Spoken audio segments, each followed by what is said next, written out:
नमस्कार, मैं हूं दीपाली राणा। आप देख रहे हैं योर मनी, पर्सनल फाइनेंस से जुड़ा हमारा खास शो जो हम आपकी मदद करने के लिए लेकर आते हैं। तो यानी अगर आपके पास अपने financial planning related, portfolio related, investment related कोई भी सवाल है, कोई भी दुविधा है, कहीं भी आप अपनी प्लानिंग में अटक रहे हैं या फिर जो प्लानिंग की है वो सही की है या फिर नहीं, किसी तरीके की भी एडवाइस अगर आपको चाहिए तो आप इस शो में आके हमारे एक्सपर्ट्स की एडवाइस ले सकते हैं। कैसे पार्टिसिपेट कर सकते हैं, नोट कीजिए तरीका। 7045220000 हमारा व्हाट्सएप नंबर है। ईमेल है yourmoney@nwl18.com। फेसबुक, ट्विटर पर ये शो लाइव जा रहा है, आप देख भी सकते हैं और अपने क्वेश्चंस पोस्ट भी कर सकते हैं #आस्कआवाज योर मनी लिखकर। तो ये है इस शो में पार्टिसिपेट करने का तरीका। आज हमारे साथ है वाइज इन्वेस्ट के CEO हेमंत रुस्तगी। हेमंत जी नमस्कार, स्वागत है आपका। और क्वेरीज को तो शामिल करेंगे, लेकिन आज जो एमफी का डेटा आया है दिसंबर मंथ का वो काफ़ी इंटरेस्टिंग है। इनफैक्ट मार्केट्स काफ़ी वॉलेटाइल रहे दिसंबर महीने के दौरान। सेंसेक्स निफ्टी ने 2% के नेगेटिव रिटर्न्स दिए, उसके बावजूद भी जो इन्फ्लोज रहे वो काफ़ी एनकरेजिंग रहे। 14.5% के equity mutual fund inflows register हुए, जो कि एमफी ने डेटा शेयर किया है। और इस डेटा में दो चीज़ें जो मुझे सबसे ज़्यादा इंटरेस्टिंग लगी वो ये थी, एक तरफ तो ये कि जो SIP इन्फ्लोज थे, यानी जो पैसा म्यूचुअल फंड्स में आया है थ्रू SIPs, वो अब तक का हाईएस्ट रहा है। और दूसरा इंटरेस्टिंग ये था कि इस मार्केट टर्बुलेंस में लार्ज कैप फंड्स में इन्फ्लोज कम हुए हैं कंपैरेटिवली नवंबर के। Mid cap inflows marginally increase हुए हैं, लेकिन स्मॉल कैप फंड जो सबसे ज़्यादा वॉलेटाइल कैटेगरी मानी जाती है और वहाँ पर सबसे ज़्यादा इन्फ्लोज आते हुए दिखाई दिए हो। थीमेटिक और सेक्टोरल फंड्स में भी काफ़ी इन्फ्लोज रहे हैं। तो ये कुछ एक डेटा इंटरेस्टिंग था। आपकी रीडिंग क्या कहती है इस डेटा को देखकर, और कुछ खास वजह आप देखते हैं जो स्मॉल कैप फंड्स में या थीमेटिक सेक्टोरल फंड्स में हमने इस तरीके के इन्फ्लोज आते हुए देखे हैं? ऑल्दो जो इन्फ्लोज रहे हैं उसमें न्यू फंड ऑफर्स का पार्टिसिपेशन ज़्यादा रहा है, लेकिन हेमंत जी कैसे देखते हैं आप इस डेटा को? ये दीपाली आपने बिल्कुल ठीक कहा। आई थिंक ये डेटा जो है काफी एनकरेजिंग है, तो स्पेशली इसलिए एनकरेजिंग है कि हमने देखा कि मार्केट में वोलेटिलिटी पिछले कुछ समय से काफी बड़ी है। तो ऐसा लग रहा था कि देखना होगा कि जो रिटेल इन्वेस्टर है वो ऐसे मार्केट में किस तरह से रिएक्ट करता है। लेकिन सबसे ज्यादा एनकरेजिंग बात ये है, जैसा आपने कहा कि SIP के जो नंबर्स है वो हाईएस्ट नंबर्स है। मतलब पिछले महीने से अगर हम कंपेयर करें इसको तो करीब करीब 1000 करोड़ से SIP बुक बढ़ी है। 26,000 करोड़ का आंकड़ा इसने पार किया, तो बहुत ही एनकरेजिंग है। दूसरी बात, जैसा आपने कहा कि जो इक्विटी फंड्स की जो एलोकेशन है रिटेल इन्वेस्टर या जो इंडियन इन्वेस्टर्स की, वो पिछले महीने के मुकाबले में ज्यादा बढ़ी है। और इनफैक्ट उसमें भी जैसा आपने बिल्कुल सही कहा कि mid cap, small cap, in fact जो 41,000 का जो एडिशनल पैसा आया उसमें ऑलमोस्ट लाइक 14-15,000 जो है वो थीमेटिक और सेक्टर फंड में है। और उसके बाद फिर mid cap, small cap, even multi cap, large and mid. Comparatively अगर हम देखें तो लार्ज कैप में थोड़ा पैसा कम है, बट फ्लेक्सी कैप में अच्छा पैसा है। तो कहीं ना कहीं आई थिंक ये बताता है हमको कि हालांकि ये बात सही है कि मार्केट में वॉलेटिलिटी बढ़ी है, क्योंकि जिस तरह का प्रोसेस इन्वेस्टर्स ने फॉलो किया है, उन्होंने एक गोल बेस्ड इन्वेस्टमेंट प्रोसेस फॉलो किया है और उसके तहत वो अपनी जो SIP की इन्वेस्टमेंट कर रहे हैं। और क्योंकि वो इनके प्रोसेस का इंटीग्रल पार्ट बन गया अभी, तो आई थिंक इन्वेस्टर्स को ये समझ में आ रहा है कहीं पे कि अगर वॉलेटिलिटी होती भी है और क्योंकि उनका जो टाइम होराइजन है वो पूरी तरह से डिफाइंड है और अगर उनके पास लंबा समय है, तो ये ऐसी सिचुएशन है इनफैक्ट जो रेगुलर इन्वेस्टर है, जो डिसिप्लिन इन्वेस्टर है, उसको इसमें फायदा होता है क्योंकि उनकी जो एवरेज कॉस्ट है थोड़ी कम आती है। तो ये देखना कि उन्होंने बिल्कुल भी घबराए नहीं, इनफैक्ट एडिशनल पैसा जो है वो इक्विटी फंड में जा रहा है। और ये मैं कह सकता हूं आपको कि थोड़ी सी वरी मुझे ये है कि अभी भी एलोकेशन ज्यादा सेक्टर थीमेटिक फंड में है, बट ओवरऑल इक्विटी जो इंटीग्रल पार्ट बना है इन्वेस्टर्स के पोर्टफोलियो का म्यूचुअल फंड के द्वारा, वो एक बिल्कुल सही दिशा में है। और आई थिंक ये बताता है कि इन्वेस्टर्स की मैच्योरिटी है, वो बाजार की गिरावट से घबरा नहीं रहे हैं, वो समझ रहे हैं कि ये ऐसे समय है कि जहां पे अगर आप डिसिप्लिन इन्वेस्टर हैं तो आपको एवरेजिंग का फायदा होता है, आपकी जो कॉस्ट है वो थोड़ी नीचे आती है। तो बहुत ही एनकरेजिंग डेटा है मुझे लगता है, और शायद ये ट्रेंड हम आगे आके भी देखते रहेंगे। अच्छा हेमंत जी, एक चीज़ और, क्वेरीज पर स्विच करें उससे पहले, क्योंकि वॉलेटिलिटी इस साल की शुरुआत से भी देखने को मिल रही है, यानी जो भी सेशंस अब सो फार जनवरी में निकले हैं और एक्सपेक्टेशंस ये है कि शायद ये वॉलेटिलिटी परसिस्ट करेगी क्योंकि अर्निंग सीजन है जिसको लेकर म्यूटेड ग्रोथ की एक्सपेक्टेशंस हैं, बजट है। तो ये सारे ऐसे ट्रिगर्स हैं जो कि शायद वॉलेटिलिटी को एनकरेज करते ही हैं। क्या SIP के रूट पे ही स्टिक करना चाहिए फिलहाल इन्वेस्टर्स को लमसम के बजाय, कंसीडरिंग जिस तरीके के मार्केट मूवमेंट एक्सपेक्टेड है?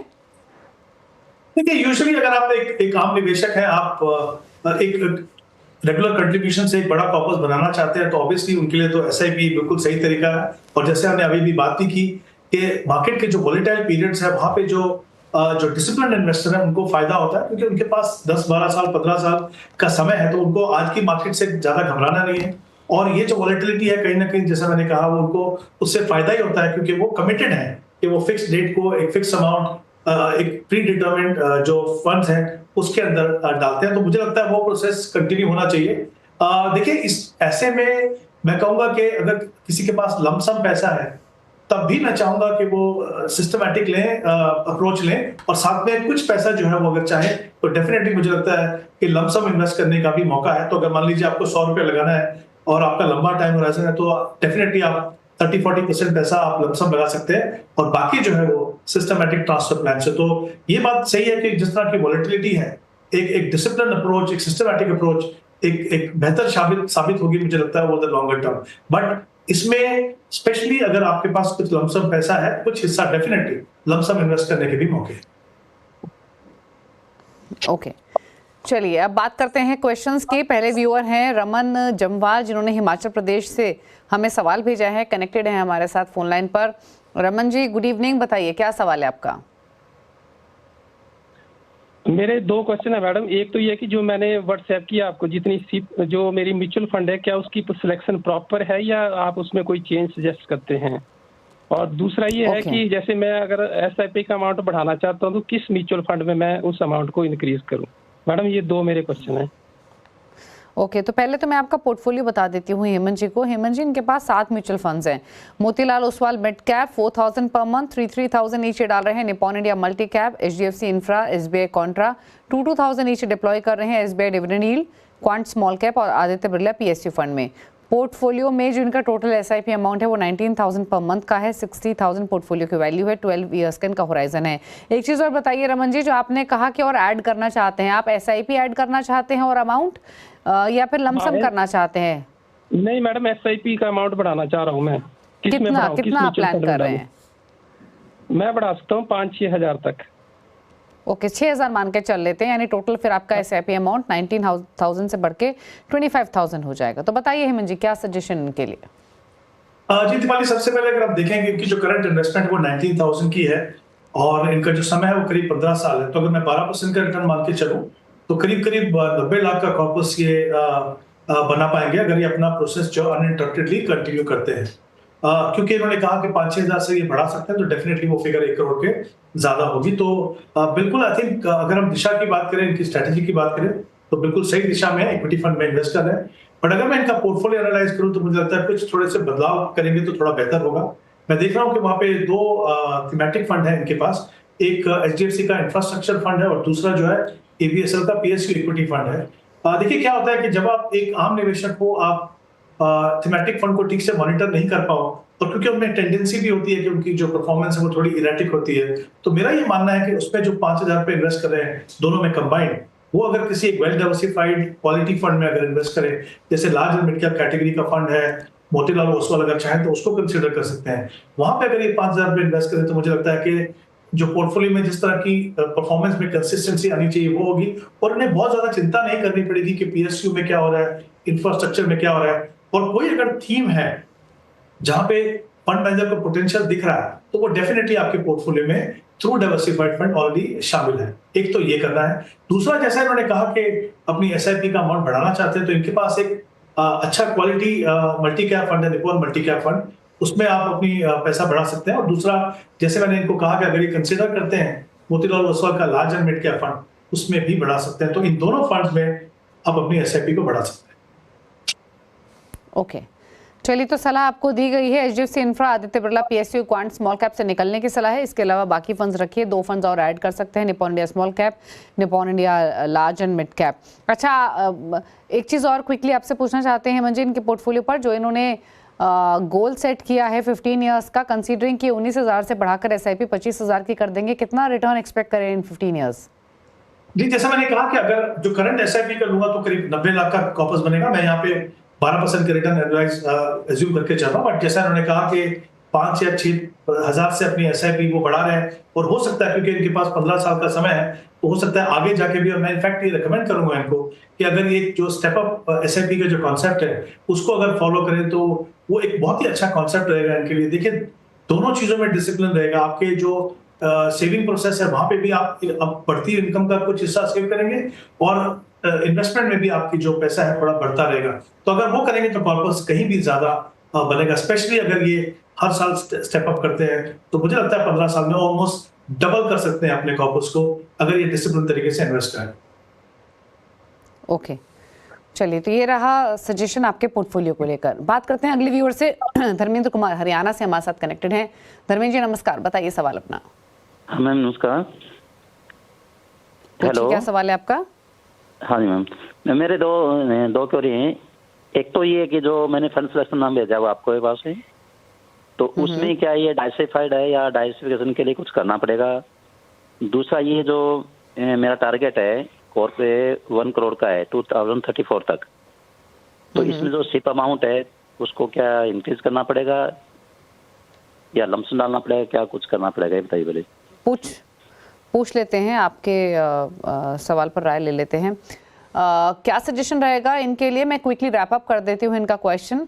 18,000 की मंथली एसआईपी है, 5 लाख पोर्टफोलियो की वैल्यू है, 2034 तक इनका 1 करोड़ का टारगेट है, यानी अब से 9 साल बाद इनका 1 करोड़ का टारगेट है। सालाना 10% स्टेप अप भी कर रहे हैं।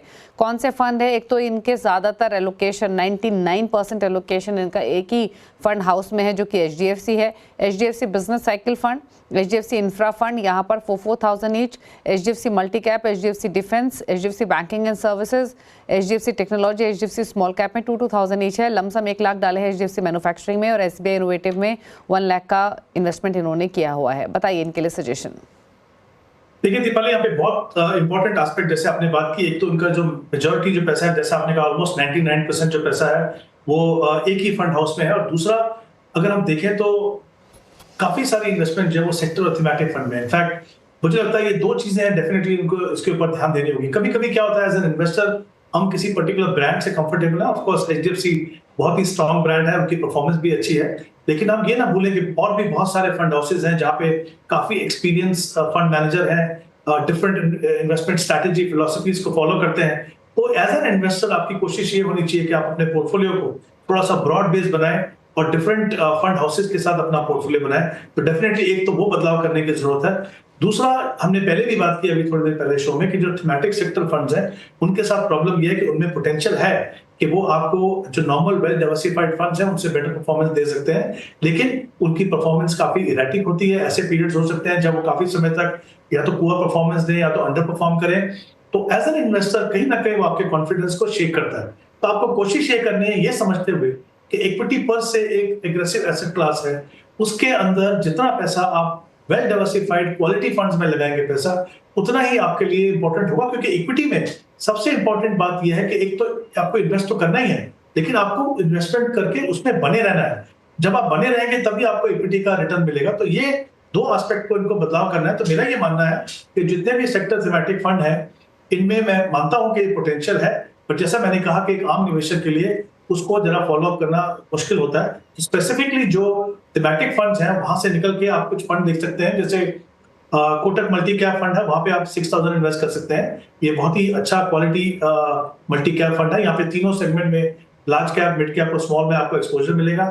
मोतीलाल ओसवाल का लार्ज एंड मिड कैप हमने पहले भी बात की, वहां पे 4,000 इन्वेस्ट कर सकते हैं। और बजाज फिनसर्व का फ्लेक्सी कैप फंड जहां पे वो 4,000 इन्वेस्ट कर सकते हैं। और जो इनका जो लमसम पैसा है मैन्युफैक्चरिंग फंड और SBI इनोवेटिव अपॉर्चुनिटीज फंड में, वो पैसा आप ऐड कीजिए कोटक मल्टी कैप में और Motilal Oswal large and mid में। तो ये मुझे लगता है डिफरेंट फंड हाउसेज आएंगे आपके पास, ब्रॉड बेस्ड पोर्टफोलियो बनेगा और जो ज्यादा एग्रेशन है आपके पोर्टफोलियो में वो कम होगा। और मुझे लगता है अगर ये अपना प्रोसेस कंटिन्यू करते हैं, जैसे उन्होंने कहा कि 18,000 की SIP है, 10% से स्टेप अप करेंगे और तो 10 साल में करीब करीब 80 लाख का कॉर्पस बनेगा। इनका जो टारगेट है उसको पूरा करने के लिए उनको 15 से 18% अपना जो इन्वेस्टमेंट है वो स्टेप अप करना होगा हर साल, इंस्टेड ऑफ 10% जो अभी वो कर रहे हैं।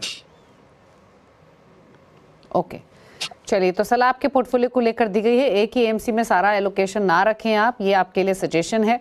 और रही बात एक्यूमुलेशन की, 80 लाख के आसपास का कॉर्पस आप इकट्ठा कर पाएंगे। स्टेप अप करेंगे थोड़ा भी ज़्यादा, 10% आप प्लान कर रहे हैं तो भी आप अपने गोल को हासिल कर लेंगे। बाकी आपको चेंजेस काफ़ी सारे सजेस्ट किए गए हैं। HDFC business cycle fund, HDFC infra, HDFC defence, banking and financial HDFC का, HDFC टेक्नोलॉजी, इन सबसे आप निकलिए। HDFC multi cap small cap में आप इन्वेस्टमेंट कंटिन्यू कर सकते हैं। 3 नए फंड्स आप ऐड कीजिए। Kotak multi cap 6000 per month डालिए, Motilal Oswal large mid cap 4000 डालिए और बजाज फंडसर्व फ्लेक्सी कैप। तो आपको नया पोर्टफोलियो कैसा होना चाहिए वो आप अपने स्क्रीन पर देख सकते हैं। आगे बढ़ेंगे, अगले व्यूअर रवि आचार्य पुणे से हमारे साथ कनेक्टेड हैं। रवि, गुड इवनिंग, बताइए क्या सवाल है आपका? Good evening Deepali madam, good evening Hemant sir. तो मैडम मेरा एज 39 ईयर्स है और मेरा 20 ईयर्स का टारगेट है, 2 करोड़ का टारगेट है, 20 ईयर्स का इन्वेस्टमेंट होराइजन है और मैंने पोर्टफोलियो आपको ऑलरेडी भेजा है। तो ये लॉन्ग टर्म के लिए ये सही है या इसमें कुछ चेंजेस करना है? Along with that SBI contra में मेरा 25,000 का लमसम और एक्सिस गोल्ड में भी 25,000 का लमसम है। और कोई इंटरनेशनल फंड डाइवर्सिफिकेशन के लिए आप सजेस्ट कर सकते हो क्या? ओके, पूछ लेते हैं क्या सजेशन रहेगा। तो 12,000 के मंथली SIP, 2 लाख पोर्टफोलियो की वैल्यू, 20 इयर्स का इनका होराइजन, सालाना स्टेप अप भी ये करेंगे। पोर्टफोलियो जिन्होंने बनाया है उस पर राय भी चाहते हैं। Motilal Oswal large and mid cap, Parag Parikh flexi cap, HDFC mid cap, Nippon India small cap, ICICI pro blue chip, Motilal Oswal mid cap, इन सभी में 2,000 ईच डाल रहे हैं। 25,000 डाल रहे हैं SBI कॉन्ट्रा में और 25,000 डाला है उन्होंने लमसम एक्सेस गोल्ड फंड में। बताइए हेमंत जी, इनके पोर्टफोलियो पर आपकी सलाह। जी, सबसे पहले तो मैं कहना चाहूंगा कि इनका जो टाइम होराइजन है वो काफी लंबा है, 20 साल का समय है। ऑब्वियसली जो इन्होंने स्ट्रेटेजी जो अडॉप्ट की है इक्विटी फंड में इन्वेस्ट करने की SIP के द्वारा, वो बिल्कुल सही है। क्योंकि इतने लंबे समय जब आप इन्वेस्ट करते हैं, स्पेशली जब आप एक डिसिप्लिन तरीके से इन्वेस्ट करते हैं, तो इक्विटी का जो सही मायने में जो पोटेंशियल है उसका आपको फायदा होता है। और जो सबसे बड़ा डर है एज एन इन्वेस्टर हमें वॉलेटिलिटी का, वो इनफैक्ट आपके फेवर में काम करता है। क्योंकि जैसे हमने शो के शुरुआत में पहले बात की कि आपको वहां पे एवरेजिंग का फायदा होता है। तो I think in terms of strategy वो बहुत अच्छा कर रहे हैं, उनको उसको कंटिन्यू करना चाहिए। 1-2 बदलाव है मुझे लगता है पोर्टफोलियो में करेंगे तो अच्छा है। 2 मिड कैप फंड मैं देख रहा हूँ वहाँ पे, मोतीलाल ओसवाल मिड कैप और HDFC मिड कैप। तो मुझे लगता है एक मोतीलाल ओसवाल का जो मिड कैप है उसको रखिए और HDFC का जो मिड कैप की जो आपकी जो SIP है उसमें आपके पोर्टफोलियो में एक SBI कॉन्ट्रा फंड है। तो मुझे लगता है कॉन्ट्रा फंड स्पेसिफिकली जब आप SIP से इन्वेस्ट करते हो तो एक अच्छा कंट्रीब्यूशन कर सकता है आपके पोर्टफोलियो ग्रोथ में। तो वो SIP का जो अमाउंट है वो आप SBI कॉन्ट्रा में करिए और इनका कुछ पैसा, थोड़ा सा पैसा जो है वो गोल्ड फंड में है। तो मुझे लगता है अगर आप पोर्टफोलियो साइज देखें और इनकी जो इन्वेस्टमेंट है और जिनका टाइम होराइजन देखें, तो उतना छोटा सा कंट्रीब्यूशन अगर आप गोल्ड में रखें तो वो कुछ भी मुझे लगता नहीं कि कहीं कुछ कंट्रीब्यूट करेगा आपके पोर्टफोलियो में। तो मुझे लगता है वो आप रिकंसिडर कीजिए कि वो पैसा आप किसी इक्विटी फंड में लगा दीजिए और अपना जो प्रोसेस है वो 20 ईयर्स तक कंटिन्यू कीजिए और स्टेप अप कीजिए ताकि आप इस कॉर्पस को कहीं ज्यादा बना सकें। 20 इयर्स में आप ऑलमोस्ट अपना कॉर्पस अगर 10% से बढ़ाते हैं अपनी SIP को तो ऑलमोस्ट डबल कर पाएंगे। तो ये 2-3 चीजों का उनको ध्यान रखना है। बट जैसे मैंने कहा, आई थिंक उनकी स्ट्रेटेजी सही है, बट ब्रॉडली पोर्टफोलियो भी काफी अच्छा है। ओके, तो स्ट्रैटेजी आपकी सही है, स्टेप अप जो आप प्लान कर रहे हैं वो भी सही है। HDFC मिड कैप अपॉर्चुनिटी से सिर्फ निकलने की सलाह है। SBI कॉन्ट्रा आपके पास है, उसमें सिर्फ आप इंक्रीज कीजिए अपना एलोकेशन। गोल्ड फंड आपने लिया हुआ है, ठीक है, लेकिन वहाँ पर इन्वेस्टमेंट करने की सलाह नहीं है। बाकी आप अपने पोर्टफोलियो के साथ कंटिन्यू कर सकते हैं। सिर्फ एक माइनर सा बदलाव आपको सजेस्ट किया गया है, अदरवाइज 20 ईयर्स के पर्सपेक्टिव से आपका जो पोर्टफोलियो क्रिएशन है वो सही है। अगले व्यूअर से कनेक्ट करते हैं, सुधीर हैं हमारे साथ अब बिहार से। सुधीर जी नमस्कार, बताइए सवाल। मैम नमस्कार सर। तो मैम मैंने इस 7 फंड का डिटेल दिया है। मैं क्वेश्चन पूछा था लेकिन अभी मेरा क्वेश्चन दूसरा है कि जो ICICI prudential India opportunity fund है उसमें मैं 5K डाल रहा हूँ। उस SIP को मैं बंद करके ये जो पैसा है ये 3 फंड में मूव कर दूं, Parag Parikh, Kotak and SBI contra में। पहला क्वेश्चन मैम ये है और दूसरा क्वेश्चन ये है कि SBI कॉन्ट्रा और इन्वेस्को कॉन्ट्रा अगर ये में कौन सा बेस्ट SIP के लिए है? अभी तो मेरा SBI कॉन्ट्रा में चल रहा है मैम। ओके, मैं एक मिनट आपका क्वेश्चन दोबारा से रिपीट कर रही हूँ, प्लीज़ थोड़ी सी क्लैरिटी दीजिए। आपने जो हमें पोर्टफोलियो भेजा है वो लगभग 50,000 आप मंथली SIP कर रहे हैं, करेक्ट? राइट। जिसमें आपके पास SBI कॉन्ट्रा ऑलरेडी आप जानना चाहते हैं SBI कॉन्ट्रा या इन्वेस्को इंडिया कॉन्ट्रा में से कौन सा बेहतर है? SBI कॉन्ट्रा में कंटिन्यू करें या इसमें स्विच करें या दोनों को रखें, ठीक है? दूसरा क्वेश्चन ये है, पहला question ICICI prudential India opportunity में 5K डाल रहा हूँ पर मंथ। राइट। स्टॉप करके उसको स्टॉप करके क्या वो पैसे को मैं 3 फंड में मूव कर दूं, सारी flexi cap, Kotak equity opportunity fund and SBI Contra fund में, जो 5K है इस तीनों फंड में मैं डिस्ट्रीब्यूट कर दूं? ठीक है, पूछ लेते हैं आपका सवाल, पूछ लेते हैं। तो 49,000 की इनकी हेमंत जी मंथली एसआईपी चल रही है, 10 लाख इनके पोर्टफोलियो की वैल्यू है, 15 ईयर्स का होराइजन। इन्होंने मेंशन नहीं किया इनका टारगेट, पर जो डिटेल इन्होंने हमें भेजी थी उसमें 2 करोड़ के लक्ष्य की इन्होंने बात रखी थी। अब इनका पहले तो मैं पोर्टफोलियो बताती हूँ, फिर इनके दोनों सवाल। मेरे asset large and mid cap में 10,000 रुपये महीना, 10,000 रुपये महीना HDFC डिफेंस फंड में, 7,000 रुपये महीना SBI कॉन्ट्रा में, 5,000 ICICI प्रो इंडिया अपॉर्चुनिटीज में, 6,000 डाल रहे हैं पारंपरिक flexi cap, Kotak equity opportunities में, और 5,000 है इनका HSBC स्मॉल कैप। ये इनका एग्जिस्टिंग पोर्टफोलियो है। पहला सवाल इनका ये कि SBI प्रो इंडिया अपॉर्चुनिटीज जिसमें 5,000 डाल रहे हैं, क्या उसी में कंटिन्यू करें या उससे निकाल कर इन 5,000 को पारंपरिक फ्लेक्सी कैप या कोटक इक्विटी अपॉर्चुनिटीज यहाँ पर डिस्ट्रीब्यूट कर दें? दूसरा, SBI कॉन्ट्रा में ऑलरेडी 7,000 डाल रहे हैं, क्या इसी में जारी रखें निवेश या इन्वेस्को इंडिया कॉन्ट्रा भी ऐड कर सकते हैं या वहां से स्विच कर सकते हैं? तो बताइए क्या सलाह रहेगी इनके लिए?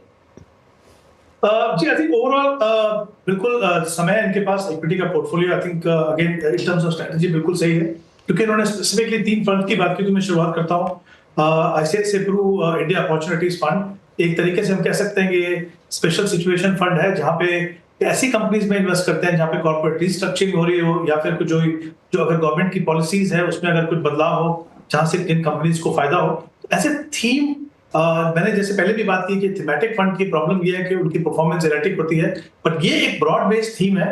इसकी परफॉर्मेंस भी अच्छी रही है। इनफैक्ट मैं कहूँगा 2021 में शायद उन्होंने बेंचमार्क को अंडर परफॉर्म किया था, पर उसके बाद 2 साल जो नेक्स्ट 2 इयर्स थे वहां पे उन्होंने आउट परफॉर्म किया था बेंचमार्क को।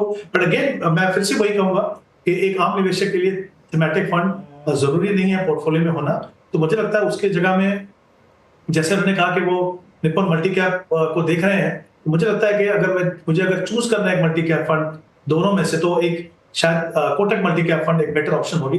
तो डेफिनेटली वो कंसीडर कर सकते हैं कि इस थीमेटिक फंड का जो इन्वेस्टमेंट है वो एक अच्छे क्वालिटी मल्टी कैप फंड में करें। दूसरा, इन्होंने कहा कि SBI कॉन्ट्रा में रहें या फिर शायद वो इन्वेस्को कॉन्ट्रा को भी देख रहे हैं।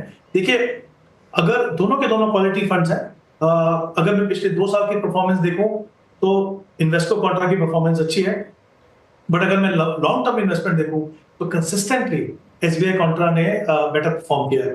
तो मुझे लगता है कि कितना भी अच्छा फंड हो, कभी कभी ऐसी स्टेजेस होती है कि कुछ समय वो एज कंपेयर टू द जो दूसरे फंड्स हैं उस कैटेगरी के थोड़ा सा अंडर परफॉर्म करे। बट मुझे लगता है कि SBI कॉन्ट्रा एक काफी अच्छा फंड है, हाई क्वालिटी फंड है, उसमें आप बने रहिए। मुझे लगता नहीं कि उसमें आपको बदलाव करने की जरूरत है।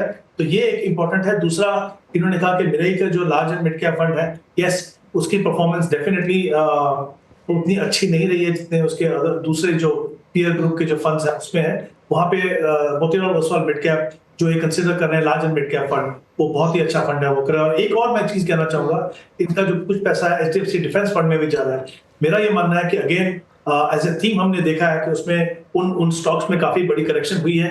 तो अगेन एज एन इन्वेस्टर उसको आप अवॉइड कीजिए, और एक लार्ज एंड मिड कैप का अच्छा फंड बंधन को उसको अगर अपने पोर्टफोलियो में शामिल कीजिए। तो 3-4 बदलाव करने की जरूरत है ताकि जो पोर्टफोलियो में एग्रेशन कम हो और कंसिस्टेंसी परफॉर्मेंस में बेहतर रहे, और ये कहीं ना कहीं ओवर द लॉन्गर टर्म आपको एज एन इन्वेस्टर मदद करेगा। ओके, चलिए, तो ये रह रही है आपके पोर्टफोलियो को लेकर सुधीर जी, अकॉर्डिंगली आप प्लान कर सकते हैं। रही बात इन्वेस्को इंडिया कॉन्ट्रा की, जैसे हेमंत जी ने मेंशन किया, दोनों ही अच्छे फंड हैं, लेकिन ऑलरेडी आपके पास SBI कॉन्ट्रा है और उसकी परफॉर्मेंस में कोई प्रॉब्लम नहीं है, तो आप वहीं पर इन्वेस्टेड रहिए, स्विच करने की ज़रूरत नहीं है। थोड़े बदलाव आपको सजेस्ट किए गए हैं आपके फंड पोर्टफोलियो को लेकर। रुक रहे हैं इसी के साथ एक ब्रेक के लिए। हेमंत जी हमारे साथ बने हुए, लौटेंगे तो कुछ और क्विक क्वेरीज को करेंगे शामिल, साथ ही हेमंत जी के टॉप 4 फंड्स भी जानेंगे। जल्द वापस आते हैं छोटे से ब्रेक के बाद। आप देख रहे हैं योर मनी और अब बात करते हैं कुछ और क्वेरीज की। एक सवाल लेते हैं ईमेल के थ्रू। कुलदीप तिवारी ने हमें भेजा है, 40 लाख का लमसम इन्वेस्टमेंट करना चाहते हैं 4 से 5 फंड में, जानना चाहते हैं इस 40 लाख को एक साथ डिप्लॉय कर दें या स्लोली डालें। ये 20 ईयर्स का इनका टाइम होराइजन है, बताइए हेमंत जी।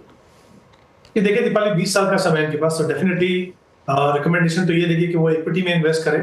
बट जैसे हमने शो के शुरुआत में भी बात की, अगर आपके पास जिस तरह का माहौल है मार्केट में अभी, अगर आपके पास एक लमसम पैसा है, इवन दो आपका टाइम होराइजन काफी लंबा है, शायद एक मुश्त पूरा का पूरा पैसा शायद लगाना ठीक नहीं है, स्पेशली अगर ये आपकी पहली इन्वेस्टमेंट है। तो मैं ये चाहूंगा कि मे बी 30-40% पैसा जो है वो लमसम करें और बाकी जो पैसा वो STP के द्वारा अगले 6 महीने में इन्वेस्ट करें। तो ये एक मुझे लगता है एक बेटर स्ट्रैटेजी होगी, क्योंकि जब आप STP से इन्वेस्ट करते हो तो कहीं ना कहीं आपको एक मौका भी मिलता है कि अगर आप यहाँ से कभी एक सडनली आपको कोई बड़ी गिरावट मिले तो आप इंस्टेड ऑफ सिस्टमैटिक एक थोड़ा पैसा जो है स्विच करके उस सिचुएशन का भी फायदा उठा सकते हो। तो कहीं ना कहीं आपके इन्वेस्टमेंट प्रोसेस में वो फ्लेक्सिबिलिटी आती है। कुछ फंड मैं इनको रिकमेंड कर रहा हूँ जो वो कंसिडर कर सकते हैं। मल्टी कैप कैटेगरी में कोटक मल्टी कैप है, Motilal Oswal large and mid cap, बंधन को ये basically large and mid cap के फंड है, और फ्लेक्सी कैप में बजाज फिनसर्व और एक SBI कॉन्ट्रा। ये फंड्स हमने सारे के सारे फंड्स हमने शो में डिफरेंट पोर्टफोलियोज में हमने बात की है। काफी अच्छे क्वालिटी फंड्स है, एक कॉम्बिनेशन जो है वो काफी अच्छा रहेगा, स्पेसिफिकली क्योंकि ये 20 साल के लिए इन्वेस्ट कर रहे हैं। ओके, चलिए, तो ये रही सलाह आपके लिए, आप कहाँ कहाँ पैसे लगा सकते हैं अपने इस लमसम अमाउंट को। चलिए, शुक्रिया आपका हेमंत जी शो में आने के लिए और सभी क्वेरीज को आंसर करने के लिए। समय की कमी है, इसलिए हेमंत जी के जो टॉप 4 फंड्स हैं वो आप अपनी स्क्रीन पर देख सकते हैं। आप नोट कर लीजिए जो हेमंत जी ने हमें बताया।